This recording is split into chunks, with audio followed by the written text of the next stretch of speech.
কোরআন হলো সূত্রবিদ্যা আর হাদিস হলো প্রয়োগ বিদ্যা।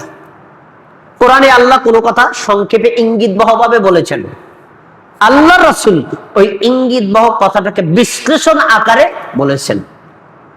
আপনি যদি ওই আয়াতটা সুন্দরভাবে মানতে চান, নবীর হাদিস দিয়ে মানতে হবে, না আপনি মানতে পারবেন না। এই জন্য আপনাকে আমাকে হাদিস অনুযায়ী কোরআনের আয়াত মানতে হবে। যদি আপনি হাদিস বাদ দিয়ে দেন, শুধু কোরআন মানতে চান, আপনি ইসলাম ঠিক মতো পালনই করতে পারবেন না, কোনো আমলই না।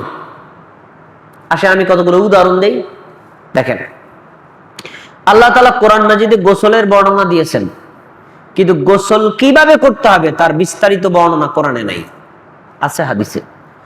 আল্লাহ তাআলা গোসল ফরজ হবার কথা কোরআনে উল্লেখ করেছেন, কিন্তু গোসল ফরজ কয়টি, কিভাবে গোসলের করার বিস্তারিত নিয়ম কোরআনে আল্লাহ উল্লেখ করেন নাই, আছে কোথায়? হাদিসে।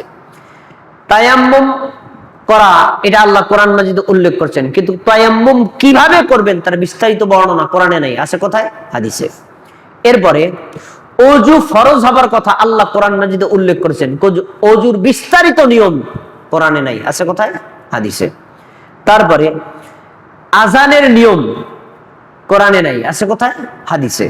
তারপরে আযানের বাক্যগুলো আমরা যে বলি আল্লাহু আকবার, আল্লাহু আকবার, আশহাদু আল্লা ইলাহা ইল্লাল্লাহ, এগুলো কোরআনে নাই, আছে কোথায়? হাদিসে। তারপরে ইকামত দেই না আমরা নামাজের আগে, হ্যাঁ আমরা ইকামত দেই, এই ইকামতের শব্দগুলো কোরআনে নাই, আছে কোথায়? হাদিসে।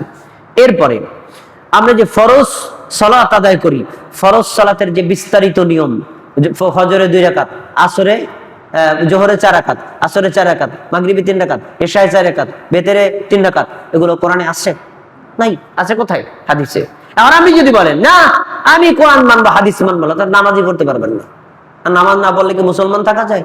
না। তাহলে বোঝা গেল যে আপনার নামাজের বর্ণনা জানতে গেলেও কোথায় যেতে হবে? হাদিসে। তারপরে নফল নামাজের বর্ণনা হাদিসে নাই, সরি কোরআনে নাই, আছে কোথায়? হাদিসে।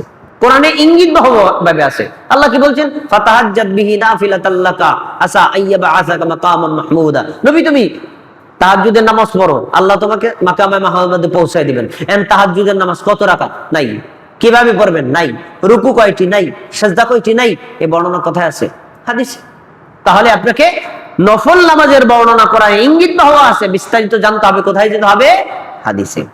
তারপরে সালাতের ওয়াক্তের বর্ণনা, নামাজের কখন ওয়াক্ত শুরু হয় কখন শেষ হয়, বার জোহর এবং জুমার নামাজের ওয়াক্ত শুরু হয় কখন, সূর্য যখন পশ্চিম দিকে হেলে যায় তখন, শেষ হয় কখন, কোন একটা বস্তুর সমপরিমাণ ছায়া হলে ওয়াক্ত শেষ। এই কথা কোরআনে নাই, আছে কোথায়? হাদিসে। তাহলে ওয়াক্তের বর্ণনা আপনি কোরআনে পাবেন না, পাবেন কোথায়? হাদিসে। তারপরে সালাতে কিয়ামের নিয়ম, আমরা যে দাঁড়ায় নামাজ পড়ি, হ্যাঁ এর বিস্তারিত বর্ণনা কোরআনে নাই, আছে কোথায়? হাদিসে। তারপরে সালাতে রুকুর নিয়ম, রুকু কিভাবে করবেন, মাথা মাজা পিঠ সমান বরাবর রাখবেন, 2 হাত হাঁটুর উপর রাখবেন, তারপর রুকুর তাসবিহ পড়বেন, এটা কোরআনে আছে কোথায়? হাদিসে। তারপরে রুকু থেকে দাঁড়ানোর নিয়ম কোথায় আছে? হাদিসে। সেজদার নিয়ম কোথায় আছে? হাদিসে। 2 সেজদার মাঝখানে আপনি দোয়া পড়বেন, কোরআনে নাই, আছে কোথায়? হাদিসে। এরপরে আপনার সালাতে যে আমরা বসি, আত্তাহিয়াতু পড়ি, দরুদ পড়ি, দোয়া মাসুরা পড়ি, কোরআনে আছে এগুলা?